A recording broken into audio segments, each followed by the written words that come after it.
Nós estamos aqui em Olinda, na Rua do Amparo. Já subimos ladeira, já descemos ladeira. Olha a nossa situação, todo suado. Já visitamos aqui vários pontos turísticos em Olinda. E na Rua do Amparo nós conhecemos um cara fora de série. Nós agora vamos chegar no ateliê dele e eu quero que vocês conheçam. Essa rua aqui, gente, ela é cheia de galerias de arte. Então a gente vai agora conhecer mais de perto esse artista. O nome dele é Sérgio Villanova.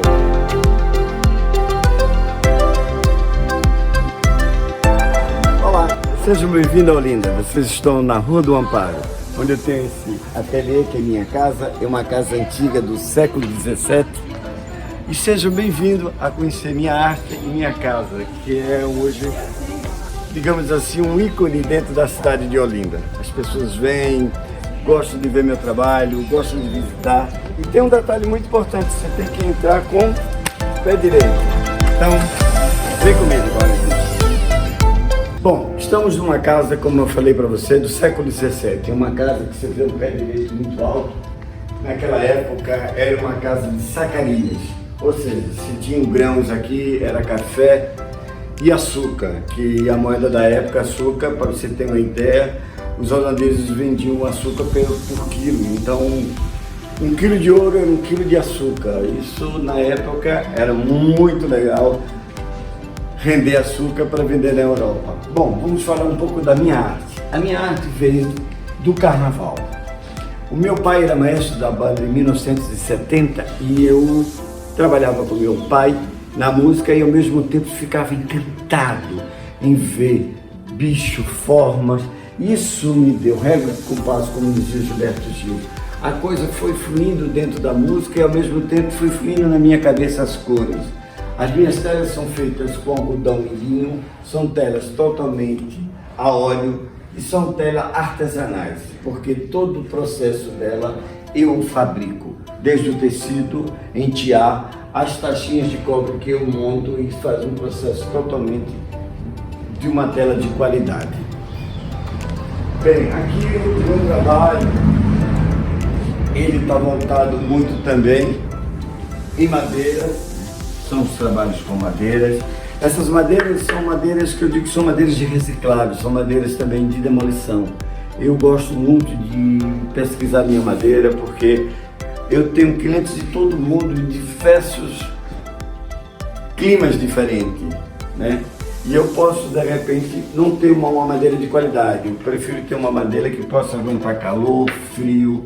Isso é muito importante dentro do meu contexto do trabalho. Por exemplo, essas madeiras aqui são visgueiros. Tem uma qualidade muito boa, ela não tem problema com chuva, calor, frio. Então, se você mora em Brasília, aqui, que é um clima muito seco, você vai adequar essa madeira. Ou você mora na Suíça, onde você tem 40 graus de frio, né? Então, esse tipo de madeira que eu trabalho é uma madeira de qualidade para uma obra de arte. Então, nas nossas visitas em vários lugares, a gente sempre vai mostrando para vocês o que nos chama mais atenção. E aqui em Olinda, quando estávamos passeando pelas ruas de Olinda, nos chamou muita atenção essa casa, né, que é uma casa de artes. Então, na própria janela dela, a gente identifica o que é que a gente imagina o que tem dentro. E paramos, né, para apreciar e, por nossa sorte, conhecemos o autor das obras, que é o nosso querido artista aqui, brasileiro, né, nordestino, como nós. E ele vai falar um pouco pra gente aqui dessa arte dele que nos causou curiosidade em parar na frente, tá? Sérgio, eu percebi que nas suas pinturas, né, você gosta muito de animais, de fato, porque está bem retratado. De onde é que veio essa inspiração dos animais? Olha, como eu estou falando no vídeo, eu vim com influência muito da música do meu pai. Passou uma época no Carnaval de Olinda, onde era tradicional as pessoas fazerem imitações de bichos. Tinha porca, tinha burra, tinha não sei o que, tinha passarinho. Então essas coisas eram feitas de papel machê. E era um tipo de brincadeira. Isso me agradava ver as cores e sentia o efeito, eram modelos vivos para mim como artista, né? Eu ficava encantado tocando na música com meu pai e ao mesmo tempo achava aquilo uma arrumo de cores, aqueles bichos dançando, aquelas figuras, aquilo criou um mundo, para mim, um mundo particular, uma coisa harmônica dentro da minha cultura que estava nascendo em mim, né? Eu era muito pobre e não tinha condições de ter técnicas de pinturas, então eu riscava calçada, eu riscava papelzinhos. Então um dia um amigo de meu pai falou para meu pai, seu Zé Alves, que era o nome do meu pai, esse garoto não vai ser o seu sucessor na banda não, ele vai virar um artista. E meu pai me abraçou isso com muito orgulho, me influenciou algumas aquarelas e eu fui devagarzinho pintando. E eu acho que de repente, e ali eu descobri quem eu era no mundo, descobri a minha profissão. E aí até hoje, graças a Deus, com meus 60 anos, estou muito feliz em pintar. E essa virada de chave mesmo de sair da música, como você falou, para virar de fato o artista? Teve algumas, né? Porque, como eu te falei, eu vim de família humilde, não tinha tanto recurso. Eu tive que me virar, então o primeiro emprego que eu tive foi numa gráfica, né? Eu fazia logotipo, onde a gráfica era aquelas gráficas ainda do tempo de começo, onde fazia-se fotolito, onde se trabalhava com letra 7, onde se fazia várias e várias coisas para de repente montar o logotipo, a logomarca. E isso foi para mim uma delícia, foi uma evolução dentro da minha pintura também. Eu comecei a ter disciplina. A gráfica me deu a disciplina que eu tenho hoje na minha pintura. Como assim? Para começar uma tela, você ter uma ideia do meu trabalho, eu tenho que ela estar pronta, eu tenho que ter meu esfuminho perfeito, eu tenho todo o processozinho que eu aprendi na gráfica, que eu uso na minha pintura, e deu certo até hoje. E quando foi que, sabemos que assim, no Brasil é difícil o reconhecimento do artista. Quando é que você realmente se sentiu reconhecido pela sua arte no nosso país? Olha, em 1982 eu ganhei, eu acho que o 4º prêmio no Museu do Estado de Pernambuco. Né? Isso para mim foi uma marca. Eu cheguei com minha mãe já estava viúva, né, do meu pai, eu disse, minha mãe, eu não quero mais saber mais de gráfica, publicidade, de gráfica. Ela olhou para mim, ela é muito sábia, Dona Estéreo, somou no meu cabelo assim, disse, hoje, se você quer isso, se lhe faz bem, vai em frente. Para mim foi o meu primeiro pontapé. Então eu lutei, claro que todo mundo tem suas, né? Olha, para deixar uma gráfica, para virar artista, isso não tem futuro, mas aí à medida que eu fui trabalhando, levando sério, com a disciplina da gráfica que eu digo, e aí foi ver os primeiros prêmios, as primeiras exposições, o reconhecimento lá fora, em museus, né? Eu consegui mandar meu trabalho para museus, eu tenho um museu em Portugal, no Cassino de Estoril, eu tenho uma sala no Cassino de Estoril com minha pintura, eu tenho na Holanda, no Het Domein, quer dizer, a tradução continuismo, em Sittard, que é o sul da Holanda, com a Bélgica, em fronteira, um dos museus, segundo o Museu Van Gogh, né, que é o primeiro da Holanda de visitação, o segundo é o Het Domein, um museu muito, muito revisitado. Então, é próprio dos holandeses, também tem pinturas, e tem na Itália, né, em Latina, de Roma também. Então isso foi desenvolvendo o meu trabalho, né, isso foi dando, digamos assim, incentivo, oportunidade, incentivo. E aí eu disse, não, eu estou no caminho certo, eu tenho que trabalhar, é isso que eu tenho que, né? E eu não paro, né? Agora mesmo eu estou com a ideia que eu estou querendo fazer painéis e estou querendo fazer duetos na minha pintura. Como assim, são funções de 2 telas, e isso eu estou querendo fazer mural.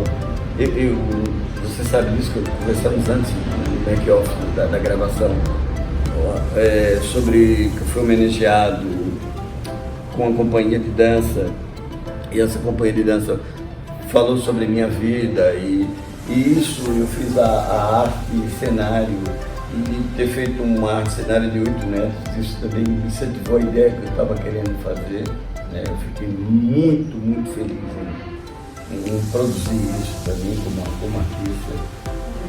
E como é a sua rotina de... sua rotina, Isso é a rotina de um artista? Olha, A minha mulher, ela se adaptou a mim. Por exemplo, eu não tenho rotina, mas ao mesmo tempo eu tenho, quando eu vou ao estúdio, Então às vezes às 3 horas da manhã eu pulo da cama, pinto uma ideia, eu subo lá no meu estúdio, que é a parte superior da casa, e lá estou trabalhando, então a Juju vai para a escola, para a universidade, aí meu pai está trabalhando. Não tem hora, então a hora é a inspiração. Às vezes eu já pintei virando noite, que eu disse que essa luz está ótima, mas não tinha mais luz, era o sol. Eu tinha virado a noite e a obra estava me guiando, eu não sabia mais, perdi a noção se era noite ou era dia. Então essas coisas eu gosto. E também tem horas que eu não consigo ver uma tela. Comecei, parei, não gosto, não está com o que eu quero, sabe? Aí é isso que eu gosto de Olinda, porque eu saio na cidade, vou no bar da esquina, converso com alguém, converso com um, converso com outro, e aí volto a dar um clique, achei a cor que eu queria no vestido daquela mulher que passou ali, pronto, aquilo ali é o que me inspirou, volto para casa e fico contente, já entro no estúdio e começo a pintar. E aqui uma cidade, né, que é muito reconhecida mundialmente como a cidade do frevo. Como é que Olinda me homenageou? Olha, tu acredita, uma vez eu disse isso para outra entrevista aí, a mulher disse, mas o frevo, a música, o que é que tem a música com a pintura de choramento de chorar? Às vezes eu pinto e escuto a zoada, o batuque do cavalo. Então isso influencia até para pintar.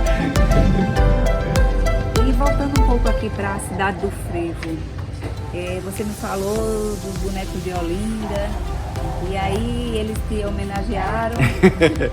Como foi essa história? Foi bem engraçado. Tem uma companhia chamada Acriarte, até minha filha dançou nessa companhia, gostava muito de Olinda, e eu sempre frequentava e conversava.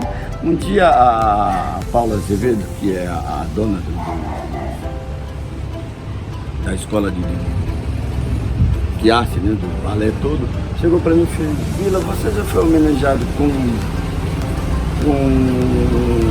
assim, uma escola de dança? Tá? Não, você a partir de agora vai. Eu estou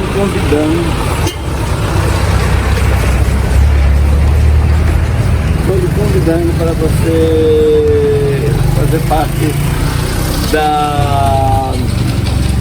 dessa homenagem que a gente vai fazer, um balé que tem muito a ver com a cidade, com o corpo de roda, com o frevo, e tem muita magia disso. Aí eu fiz, Paulinha, eu tenho um quadro que tinha feito com uma arquiteta e não deu certo o projeto, ficamos em diversos pela questão econômica, e eu disse, Paulinha, esse quadro ficaria perfeito no cenário dessa homenagem. Aí mostrei ela, falou, meu Deus, como fica legal. Aí Paula Azevedo me convida para fazer essa homenagem. Eu falei, tá bom, vamos lá. Quando eu pensei e mostrei meus quadros, eu pensei que era só uma apresentação, tudo bem, então. Depois Paulinha falou, foi um sucesso. Só que meus quadros, que eu fiz a arte cenário, eram 6 telas e pesadas. São telas feitas de Loncatex e tal. Então, na posição do espetáculo, na montagem toda do palco, ela se adaptou. Mas um teatro que vai ser Mambebe, vai sempre estar... Hoje está num lugar, vai estar no outro. Por exemplo, até que eles queriam ir à Europa, vai a Portugal, depois quer ir, não sei... Então não dá para levar menino. Fica muito pesado. Inviável mesmo. Aí eu pensei com o Paulinho, falei, Paulinho, vamos mudar isso. Mas como é que a gente faz? Aí a gente chamou uma pessoa que é muito amigo dela, a gente fez separadamente os quadros. E aí esses quadros foram montados todo, porque ele tem 8,20 metros, né? E de repente a gente fez um banner. Eu tenho uma prova, eu queria te mostrar isso. Vamos lá.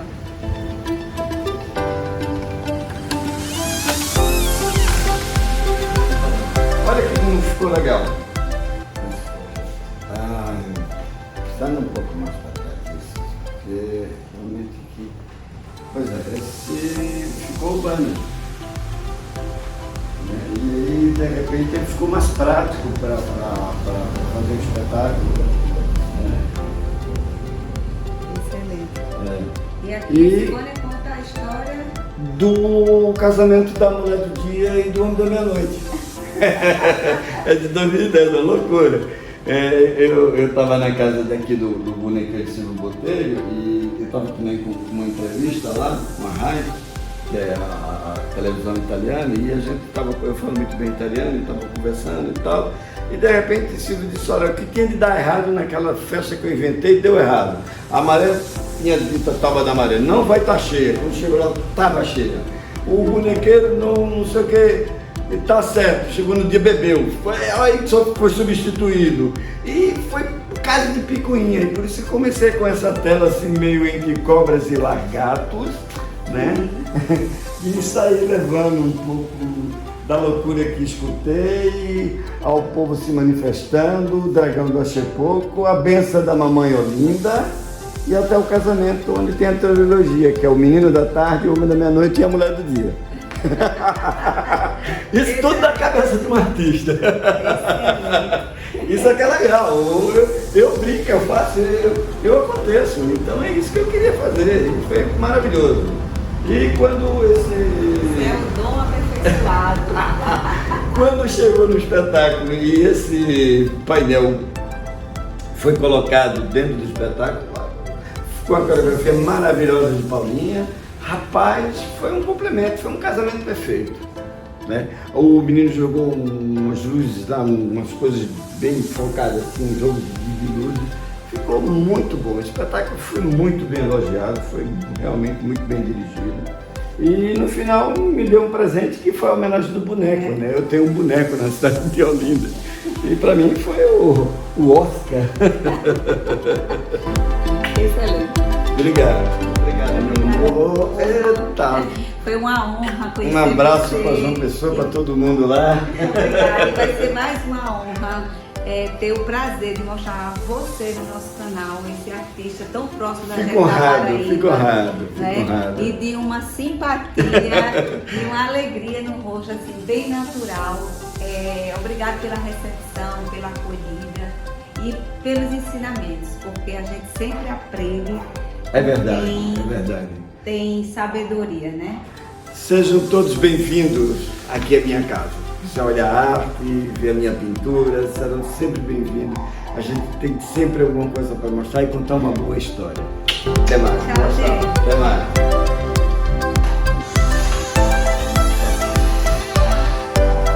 Obrigado, Sérgio. Até mais.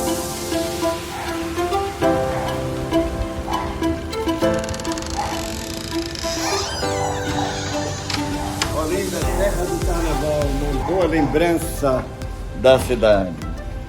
Tchau.